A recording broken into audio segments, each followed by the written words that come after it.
৩০ বছর আগে সদরঘাটে এসে পা রেখেছিলাম লঞ্চে, চিহ্নটা আমি এখনো দেখতে পাই। মোকাম সদরঘাট হচ্ছে একটা উপন্যাস, এর পরিপ্রেক্ষিত হচ্ছে আর একটা হচ্ছে যে লঞ্চের যে যাত্রাটা। আমার বন্ধুরা কিংবা পাঠকেরা যখন বলছে যে পাতলাদা আসছে, আমি অ্যাজ ইফ পাতলাদা, তখন মনে হলো যে না, তাহলে আমি এটা নিয়ে আরো সামনে এগিয়ে যেতে পারি।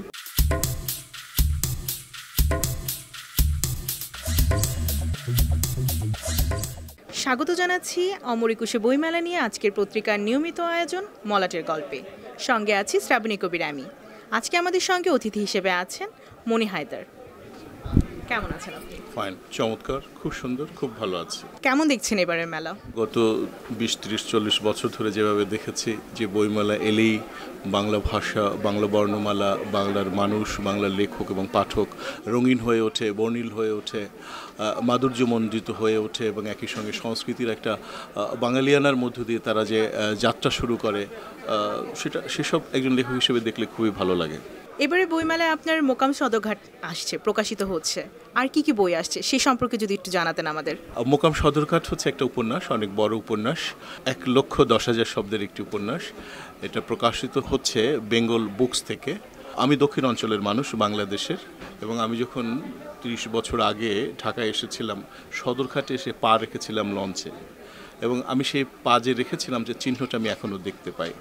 এবং তারপর থেকে যে লড়াইটা নিজেকে লেখক হিসেবে প্রতিষ্ঠা করবার জন্যে এবং একই সঙ্গে জীবন যাপন করবার জন্যে, কারণ ঢাকা শহরে আমার কেউ আপন ছিল না, নিজেকে লড়াই করতে হয়েছে। এবং আমি মনে করি যে আমার মতো এরকম অসংখ্য মানুষ এই বাংলাদেশের নানা প্রান্ত থেকে ঢাকায় আসে নিজেকে তৈরি করবার জন্য, নিজের পায়ের নিচে একটু শক্ত মাটি দাঁড়াবার জন্যে।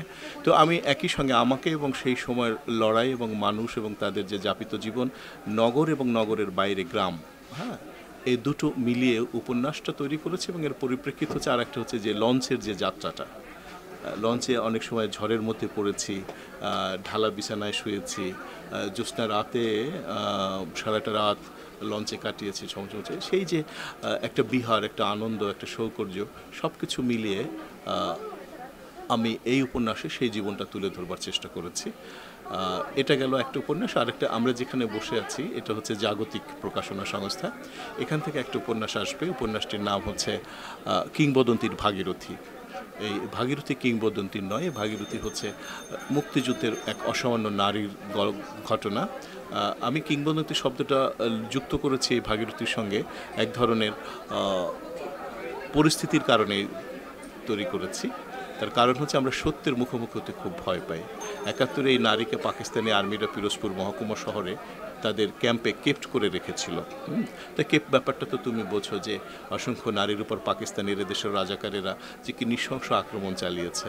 তারপরেই নারী ভাগীরথী মুক্তিযোদ্ধাদের সঙ্গে যুক্ত হয়েছে কোনো না কোনো সোর্সে। তুমি যেখানেই তুমি দেয়াল তৈরি করো, সেখানেই কিন্তু একটা দরজা কোনো না কোনোভাবে তৈরি করে ফেলে মানুষ।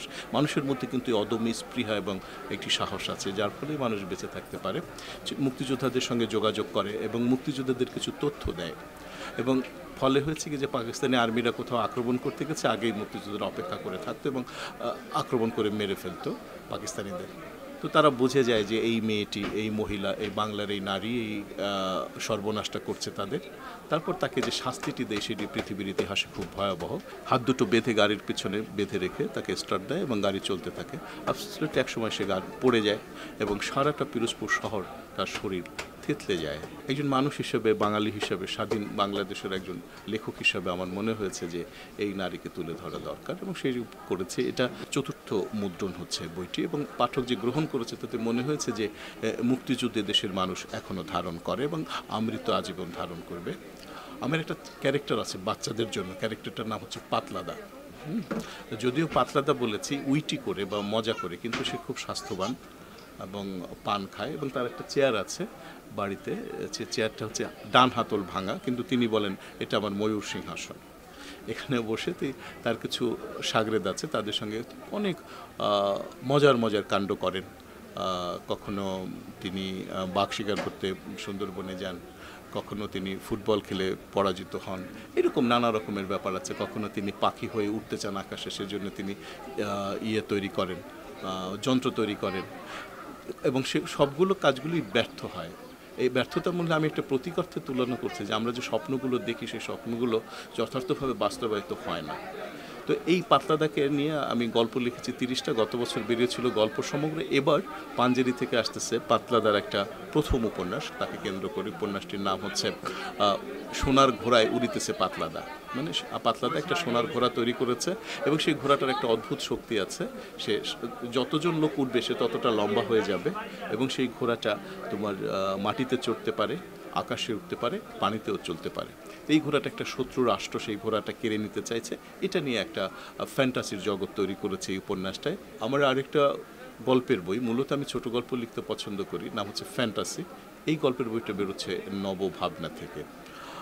মোটামুটি এই 4-5টা বই আসছে। আরেকটা বই আসছে, সেটা হচ্ছে পুরনো। আমি তো বাচ্চাদের জন্য লিখতে পছন্দ করি। বাচ্চাদের জন্য ধরো এ পর্যন্ত আমার 200 গল্প আছে, সেখান থেকে 25টা গল্প বাছাই করে সেরা কিশোর গল্প এটা বের করেছে শব্দ চাষ।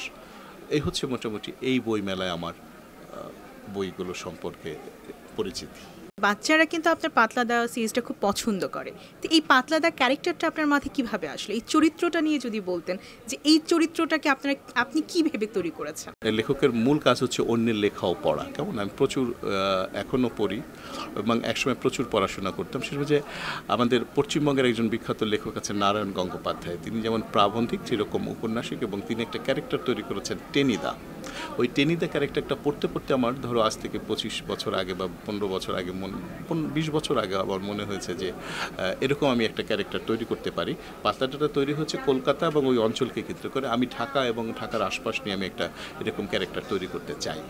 তো সেটা কিন্তু প্রথমে আমি এত সিরিয়াসলি ভাবিনি, কিন্তু যখন 2-3টা গল্প আমার লেখা হয়ে গেল, ছাপা হয়ে গেল, এখন লোকজন যা আমার বন্ধুরা কিংবা পাঠকেরা যখন বলছে যে পাতলাদা আসছে, মানে আমি অ্যাজ ইফ পাতলাদা এটা যখন বলছে, তখন মনে হলো যে না, তাহলে আমি এটা নিয়ে আরও সামনে এগিয়ে যেতে পারি।